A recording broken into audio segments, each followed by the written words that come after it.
Gavel down, curtain up. The Democratic National Convention opens here as Michael Dukakis, Lloyd Bentsen, and Jesse Jackson give a picture of unity.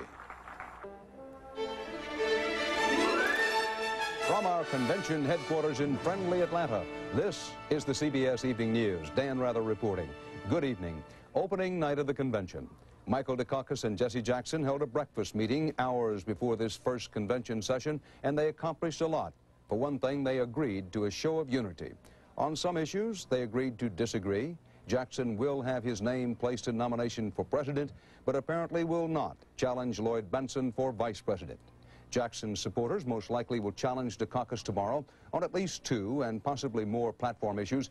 But for their respective supporters and for the cameras today, the Dukakis-Jackson emphasis was mostly smiles and handshakes, their statements upbeat. And I want Jesse Jackson to play a major role in this campaign. I want his supporters, who are out there by the millions, to be deeply involved in this campaign.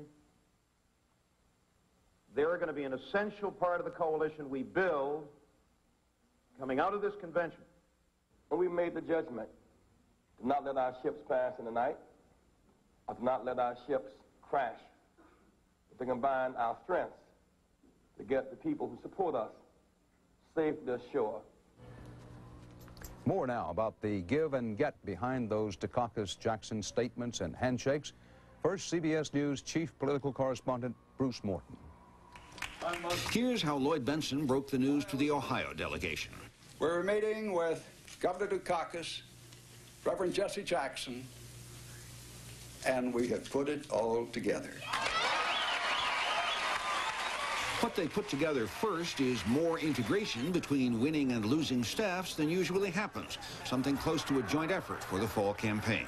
They beat us in several states, and we want those workers who beat us in particular to be on our side and win those states for the Dukakis-Bentsen ticket.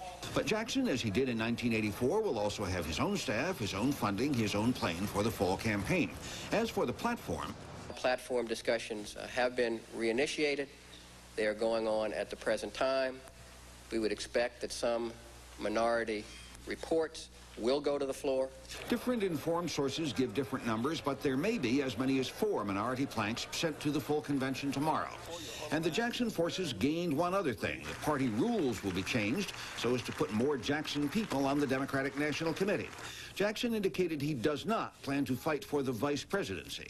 We have no plans to submit my name in nomination on Thursday night. When the Dukakis-Bentsen-Jackson news conference ended, staffers who had watched anxiously applauded. Jackson kissed Susan Estrich, Dukakis' campaign manager. And at a local printing plant, they got the signal they'd been waiting for. Let those presses roll. So it now looks as if the fat lady has sung. Michael Dukakis' convention will focus on him, not on a fight with the Jackson forces. Though these are Democrats, and things can always change. Dan? Thanks, Bruce. Our chief Washington correspondent, Bob Schieffer, has been tracking the Jackson action today and has the latest on what it means for this convention and the campaign to come. Bob, good evening. Dan, I think what really happened today is that Jesse Jackson and Michael Dukakis came to an understanding that while they have differences, they're not going to allow the differences to tear this convention apart. This is not going to be Chicago 1968. As the Jackson people were telling it, it was the tone that was important, not the specifics. Jackson went straight from his meeting with Dukakis to report to his delegates, and they cheered loudest when he told them closing ranks did not mean that differences would be swept under the rug. He will still push for changes in the platform. Let no one leave here talking about let's not deal with a certain issue because we might lose on the floor. The easy things were addressed. I think that those things on which there could not be an agreement reached, they agreed that it's healthy to have an open debate on the issue. Jackson still wants the party to renounce first use of nuclear weapons for one thing and a more sympathetic view of self-determination for the Palestinians, as well as a change in national budget priorities. And he promised his delegates that their concerns would be heard, that the show of unity was not a sellout of principle.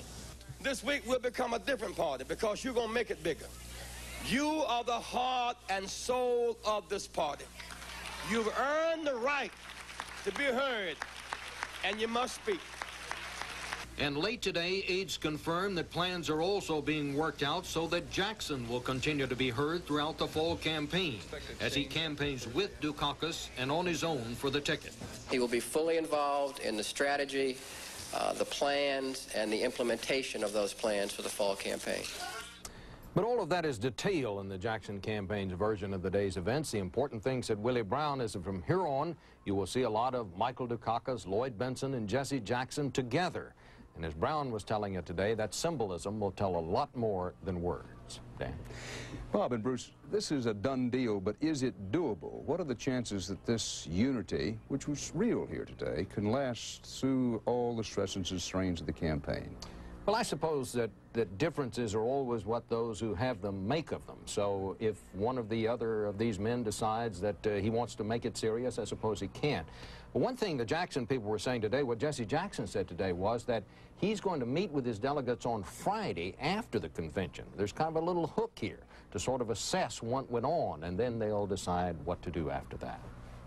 The fact is, though, Dan, I think that Jesse Jackson and his delegates will have a lot less power on Friday when this convention is over than they do today.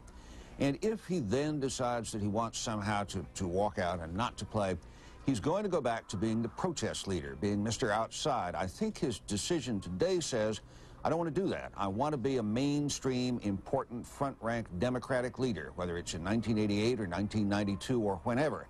And I think it will be hard now for him, despite whatever strains and stresses may come along, to back away from that. And it means a great deal for other Americans who happen to be black, who have high positions. They want to move up and on. It means a great deal for them.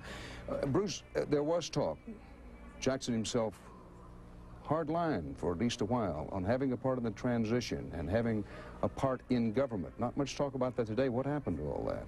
Well, what I'm told, what we were all told, I guess, was that in this 3-hour or so meeting with the candidates and their chief advisors, that all the talk about after the election was principle, along the general lines of, if we've gotten along well during the fall, of course you'll be a part of the transition, but no specifics about that.